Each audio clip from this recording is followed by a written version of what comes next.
Greetings and welcome to another quick dungeon guide for beginners video. This time we are dealing with the Deltascape version 2.0 or Catastrophe. Now, compared to the first boss in Deltascape version 1, this one actually has a pretty interesting mechanic, which is the anti-gravity thingamajig that you get.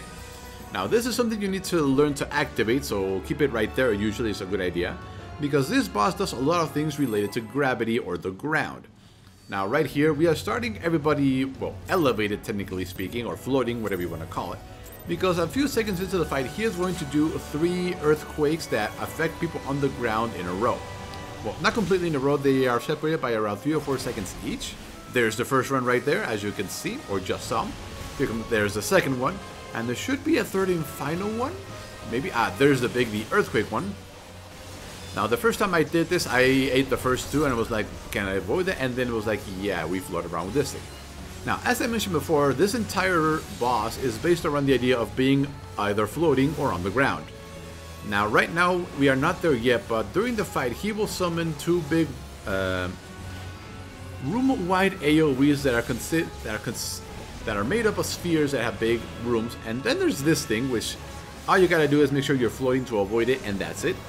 However, later on in the fight, you will see that you need to start in the air because that's what's happening, but then you need to go back down because something hits people in the air, and yeah, it gets a little complicated. But as I was saying, the AoEs that I was speaking of was not that one, it's something else. It is a AoE that covers almost the entire room, made up of 4 spheres that have large AoEs that appear to cover the entire room. However, the very safe place is right in the very center of the room.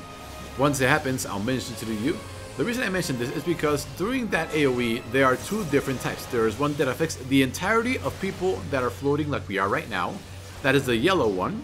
And then there's the blue one, which will affect only people on the ground, that has the safe spot right in the center of the arena. This is the one that you need to pay most attention to, because throughout the fight, he's going to change the order that they happen in. The first time it happens, they are going to happen at the exact same time. So you just want to be on the ground in the middle of the arena and you're safe. However, I'll get to that later. Like for right now, we've got tentacles to deal with. Now, these tentacles are odd because, as you can see, they have eyes. However, only the ones that keep the eyes as they, well, are alive, technically speaking, will do what's about to happen.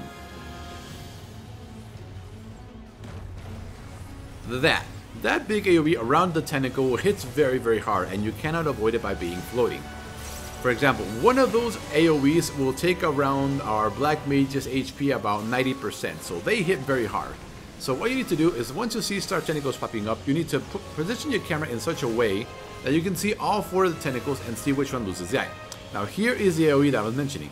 Now this one in this case is affecting the entire room, but because there's nothing above us, we can float without problem. Also, we had to look away from the boss to avoid his demon eye attack. Now, usually once you cross an ability, once you clear an ability that requires you to be floating up, the boss will usually bring the entire party back down using an ability called 100 Gs.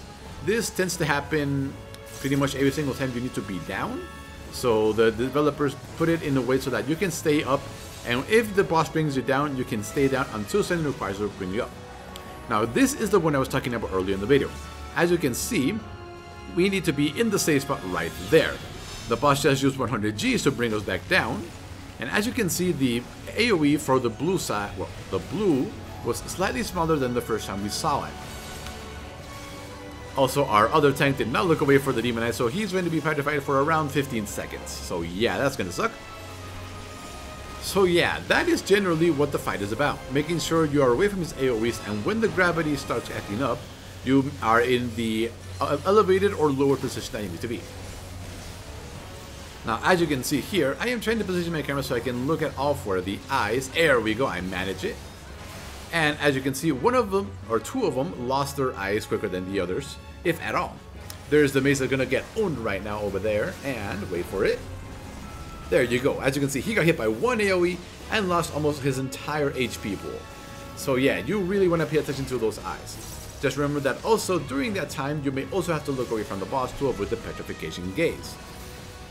Now here we go. This is the second AoE. This happens around the halfway through the fight-ish. Now, as you can see, the safe area is always at the very edge. And during this, he is going to knock you up, and there's nothing you can do to avoid this. And we fall down, take a bit of damage, around half our HP's worth, and really that's all there is to it.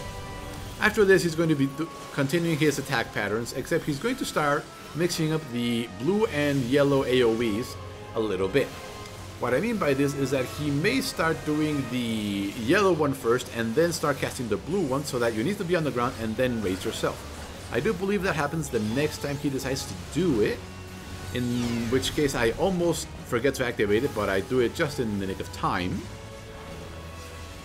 Other than that, he does seem to have some small tank buster moves that can be avoided or dodged. Here we go. As you can see, there are the yellow spheres. We stay on the ground. We are safe. However, there's the big blue AoE that's not made up of spheres, but that affects the entire room. So as soon as I see something like click, click, click, click, and survive. Luckily, nobody seems to die from that these days because it's pretty obvious. But yeah, that really is most of the fight in the theoretical sense. Once you start getting into the fight, you'll start experimenting and paying attention and reacting to his attacks, and that's when you really start learning the fight itself. So hopefully this gives you a little bit of a heads up before going in, that way you don't go in completely blind. You know when to activate and not to activate your little thingamajig anti-gravity thing there. And here we go, run away towards the tentacle. He's doing his demonize, so look away. And as you can see, only this area in the arena is safe. So yeah, that is Catastrophe, the second boss in the brand new raid of the Deltascape. Well, technically there are 4 raids, but there are 4 individual bosses.